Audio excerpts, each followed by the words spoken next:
Ang mga imbensyon o mga bagong imbensyon na kagamitan o teknolohiya ay maaari pong makatulong sa atin na mapaunlad ang ating pamumuhay. It can make our tasks easier at maaari ring makapagligtas po ito ng buhay. Kaya naman mahalaga na habang bata pa lang ay makapaghubog na tayo ng mga inventor sa ating bansa. At dahil po dyan sa pangunguna ng Department of Science and Technology ay nagsagawa sila ng kompetisyon. Ito yung I Make, We Make, Create, Innovate, Collaborate competition. At makakasama po natin ngayon ang mga naparangalan bilang Youth Innovation Prize winners.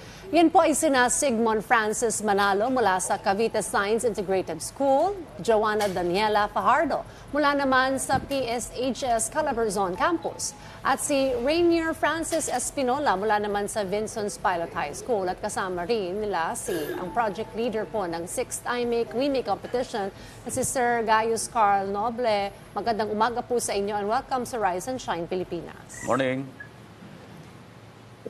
Morning po, magandang umaga po sa mga tagapanood ng Rise and Shine Pilipinas. Morning po. Okay, una nating tatanungin si Sir Carl, para sa kaalaman po ng mga kababayan natin. Ano po ba itong I Make, We Make competition? Kamusta naman po yung naging competition this year? Bali, ang I Make, We Make ay isang proyekto ng DOST-SEI or Department of Science and Technology, Science Education Institute, na isang innovation competition na naglalayong tugunan yung mga problema sa komunidad gaya ng larangan ng agrikultura, edukasyon, pagkain, negosyo, disaster mitigation, traffic, kapaligiran, kalusugan at seguridad sa pamamagitan ng mga paggamit ng mga makabagong teknolohiya. Bali sa competition ngayon, from the start naka-receive kami ng mga 89 entries from different parts of the Philippines, from Luzon to Mindanao, Visayas, Mindanao, from private and public schools. Tapos nakapili kami ng 20 finalists from that 89 entries at sila yung naglaban sa final presentation noong July 2022. Okay. Puntahan naman natin yung ating mga winners. Unahin natin si Sigmund Francis, followed by Joanna and then Rainier.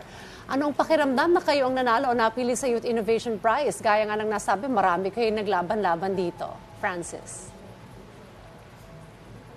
Hello, good morning. Siyempre, sobrang saya po kasi lahat po ng sacrifices, lahat po ng oras, effort, tsaka resources na iniligay namin para lang mabuo yung device na to at matapos yung study ay nag-pay off po yung lahat nung mai-announce po kami na Youth Innovation Prize awardee po. How about you, Joanna? Hello po. Siyempre masaya din po kami since sinang mag-aakala na from 89 applicants, isa po kami sa makakatanggap ng Youth Innovation Prize Award. And very fulfilling din po since marami po kaming pinagdaanan para sa competition ito. Pero it was all worth it naman po in the end. Congratulations again. How about you, Rainier? Para po sa akin, it's all unexpected since yung mga time na nag-awarding na po is talagang gusto lang namin matapos or gusto namin makabalik or makapagpahinga since sobra din po kasi pagod ng mga time nung of competition. And yun nga po, tulad po ng sinabi ng iba, sobrang fulfilling po and sobrang saya po nung na-announce na one of the winners of the Youth Innovation Prize po. Again, question para sa ating mga winners, kina Sigmund, kay Joanna at kay Rainier. Maaari niyo bang ipaliwanag sa ating mga nanonood ngayon, kung ano yung inyong mga sariling imbensyon at kung para saan ito at ano yung ginagawa nito? Yung layman terms lang, kasi baka technical, hindi natin masyado maintindihan. Ano yung ginawa ninyong mga imbensyon? So yung study po namin, ina-address po niya yung issue ng deforestation dito sa bansa natin. Basically, once na may narinig po yung device namin na tunog ng chainsaw, boses ng tao o tunog ng sasakyan, magpapakita po sa ginawa naming app yung record ng mga na-detect na tunog. Kasama po yung date, yung oras, yung classification ng na-detect na tunog kung ito nga ba ay chainsaw, kung ito ay human voice or sasakyan, at yung eksaktong coordinates mismo ng na-detect na tunog po. So, through this device, makikinabang po yung DENR and yung forest patrollers natin. Ma-alarm po sila about the case, and dahil pinpointed na po yung coordinates kung saan nangyari yung tunog, pwedeng diretso na po doon yung ating forest rangers, making their response and intervention a lot more efficient. Okay, how about sa inyo naman, Joanna? Yung sa amin naman po ay yung problema na ina-address namin ay yung pest infestation sa cabbage. Kasi ang cabbage ay isang priority crop dito sa Pilipinas, pero ang pest infestation causes major crop loss. Kaya gumawa kami ng isang real-time monitoring device na pwedeng gamitin ng mga magsasaka upang ma-identify yung mga pest damage present sa cabbage leaves.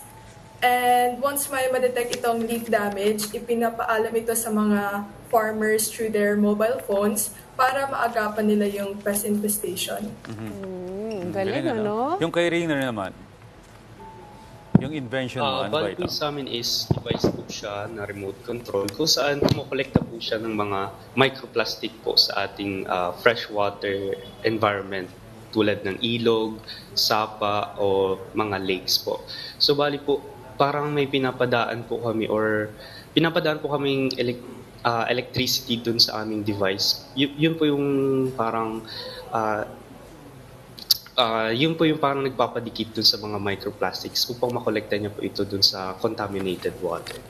Ganun po. Ang galing ng mga Mukhang may- ideas nila at saka mga inventions nila. Lahat may kinalaman sa pag-aalaga sa climate at environment. Ano? Correct. At saka nakikita agad nila they start with a problem and then naisip sila ano yung pwedeng solution sa problem na ito. Alright, Sir Carl, balik po kami sa inyo.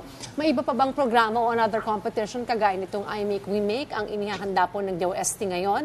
At may mga pinaplano na ba kayo ngayon pa lang para sa I Make, We Make competition para naman sa susunod na taon, Sir?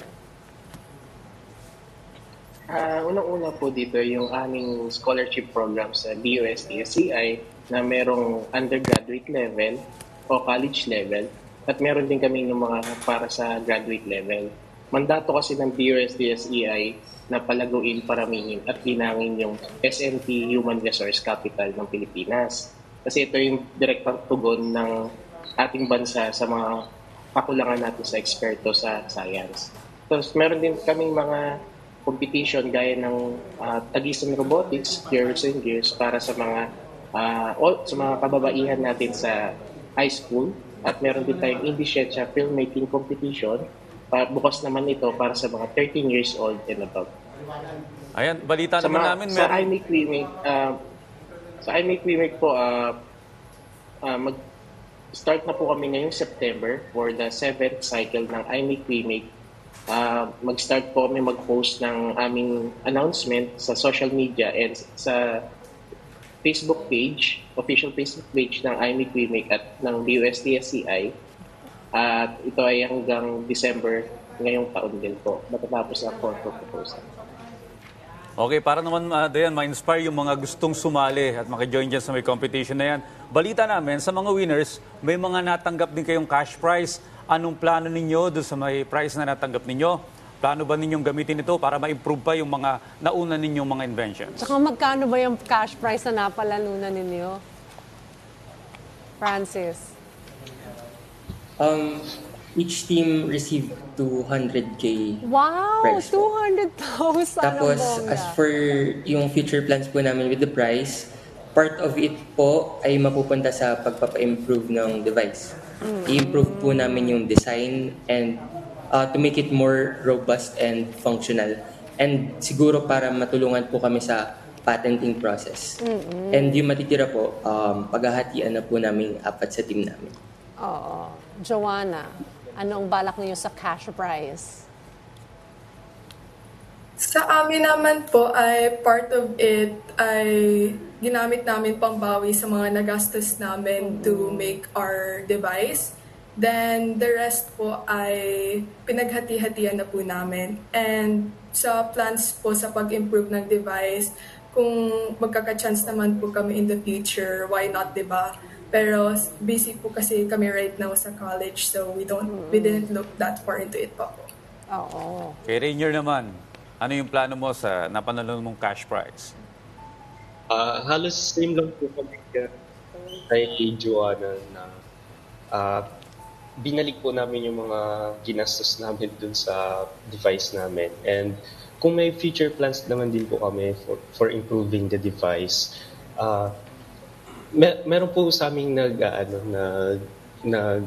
nag-offer ng help or financial assistance in improving the device or in pilot testing the device. Yun po. At question kay Sir Carl, paano nyo natutulungan yun itong mga winners na ito na kumbaga i-open yung kanilang project or device for investment? Kasi baka may mga makakita sa kanilang device na entrepreneurs, mga investors, para mas mapaganda yung kanilang project. Do you showcase their projects or ideas sa mga businessmen, entrepreneurs?